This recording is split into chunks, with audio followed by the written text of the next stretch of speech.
गया है। तो उसके खिलाफ हम सब लोग आज आए हैं इसी प्रोटेस्ट में, ये बोलने की डिस्क्रिमिनेटरी नोटिस वापस लेना पड़ेगा। हम में से कोई भी इस नोटिस पे बिलीव नहीं करता। हम सभी को पता है इनकी इंटेंशन क्या है।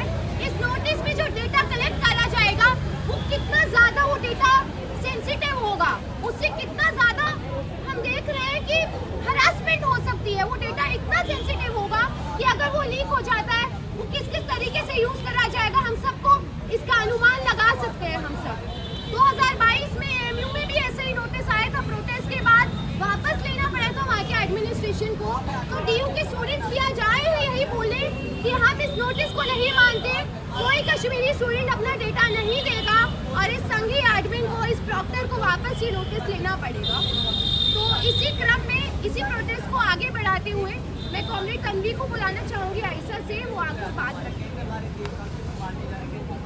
यहाँ पर आए सभी साथियों को मेरा लाल सलाम और इनकलाब जिंदाबाद।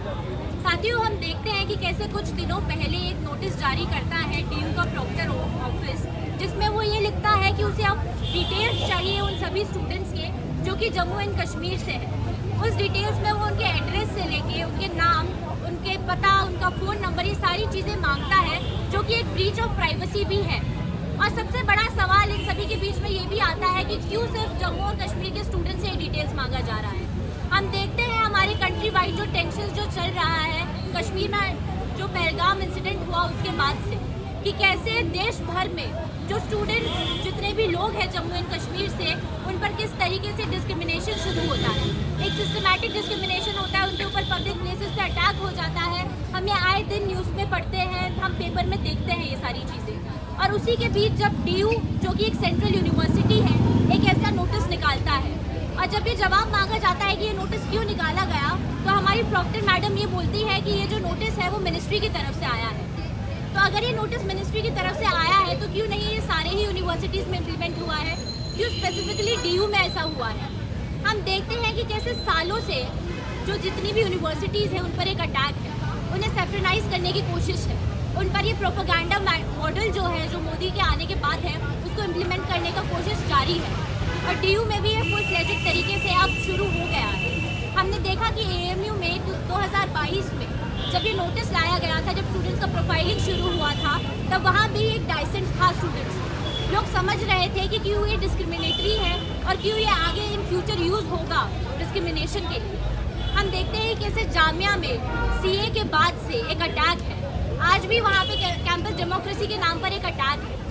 तो डीयू में भी वो सब शुरू हो गया है और एक दिन ब दिन वो जो है बड़ा रूप लेते जा रहा है। हम जब कल गए प्रॉक्टर ऑफिस तो हम देखते हैं कि प्रॉक्टर ऑफिस पूरा खाली है।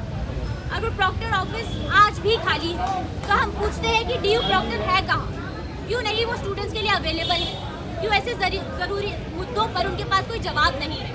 हम डिमांड करते हैं कि ये जो नोटिस है उसे वापस ले लिया जाए। हम डिमांड करते हैं कि यूनिवर्सिटी जो है एक पब्लिक अपॉलॉजी इशू करे और इस चीज़ का रिस्पॉन्सिबिलिटी ले। तो आप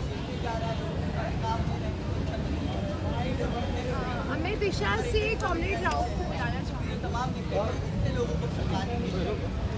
यहाँ पर मौजूद हमारे तमाम साथियों को मैं दिशा छात्र संगठन की ओर से इनकलाबी सलाम पेश करना चाहूँगा, क्रांतिकारी इस्तकबाल करना चाहूँगा सभी का। साथियों, यहाँ पर हम लोग एकत्रित हुए हैं एक ऐसे डिस्क्रिमिनेटरी नोटिस के खिलाफ जिसमें जम्मू कश्मीर के स्टूडेंट्स को टारगेट करते हुए उनकी पर्सनल डिटेल्स मांगी गई।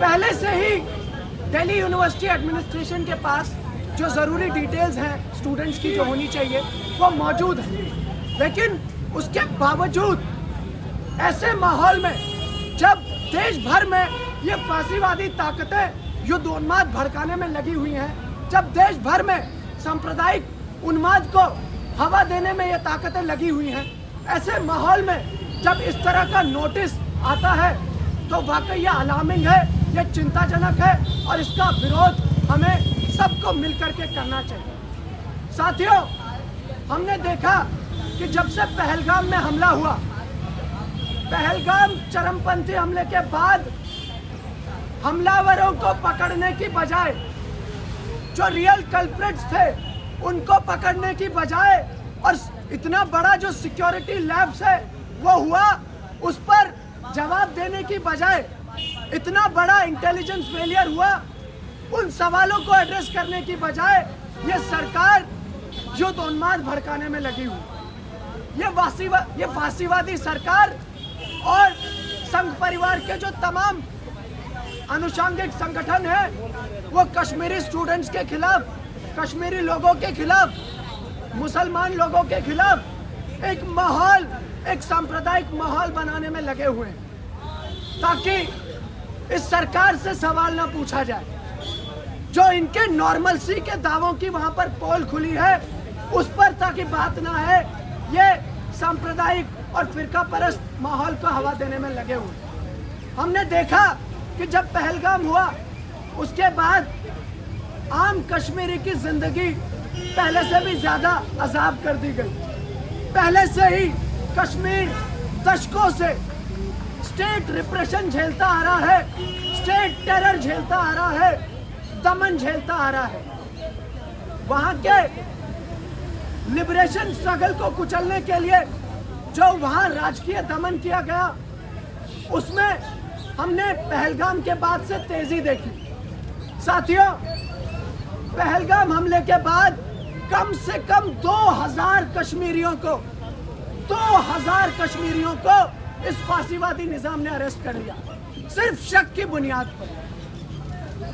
कई लोगों के घर भी गिरा दिए गए सिर्फ शक की बुनियाद पर, जबकि अभी बहुत ज्यादा वक्त नहीं हुआ है जब सुप्रीम कोर्ट से ऑर्डर आया था कि इस तरह से घर गिराना गैर कानूनी है। लेकिन वहां पर जो सेना और राज्य जो इम्प्यूनिटी इंजॉय करता है, वो साफ हमें दिखता है। कोई सवाल नहीं पूछा गया उस पर, और उस पर सवाल ना आए, इसीलिए यह सांप्रदायिक माहौल क्रिएट किया गया। और इसी बैकड्रॉप में भी इस ऑर्डर को देखा जाना चाहिए। ये जो माहौल क्रिएट किया जा रहा है, कल भी जो तमाम स्ट्राइक्स हुई, दोनों तरफ से अभी जो शेलिंग भी चल रही है, उस पार से और इस पार से भी जो स्ट्राइक्स हुई, ये जो पूरा उन्माद खड़ा किया जा रहा है, ये आज हमें ये जान लेना होगा कि ये फांसीवादी निजाम असल मसलों से भटकाने के लिए इस तरह का उन्माद खड़ा कर रही है। इस तरह के युद्ध उन्माद में देश को एक ऐसे युद्ध में झोंक देना चाहते हैं, देश को एक ऐसी आग में झोंक देना चाहते हैं ये लोग, जहां पर आम मेहनतकश आवाम पिसती रहे। आम मेहनतकश आवाम जो पहले से ही बदहाल है, सिर्फ वो पिसती रहे, और जो ये बड़े बड़े पूंजीपति हैं, इनके करोड़ों के वारे न्यारे होते हैं। तो साथियों, निश्चित ही इस तरह के जो फांसीवादी हुक्मरान हैं, ये जब इस तरह के नोटिस निकालते हैं, तो उस पर जरूर सवाल पूछा जाना चाहिए, उसका जरूर विरोध किया जाना चाहिए।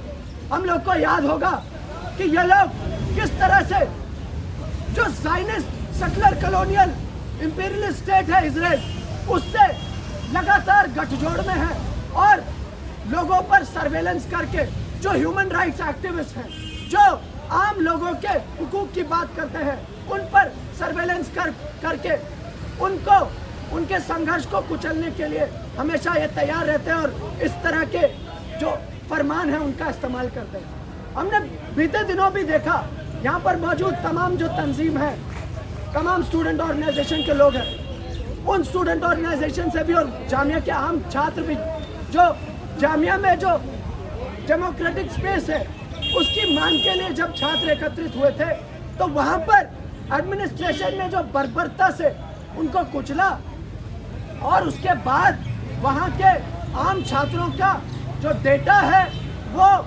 पब्लिक कर दिया गया, ताकि ये जो संघीवादी, ये जो फांसीवादी संघी गुंडे हैं, इनके जो फांसीवादी गिरोह हैं, वो आम छात्रों को ट्रोल कर सके और उनको हरास कर सके। तो साथियों, इसीलिए इस तरह के फरमानों का हमें पुरजोर विरोध करना चाहिए।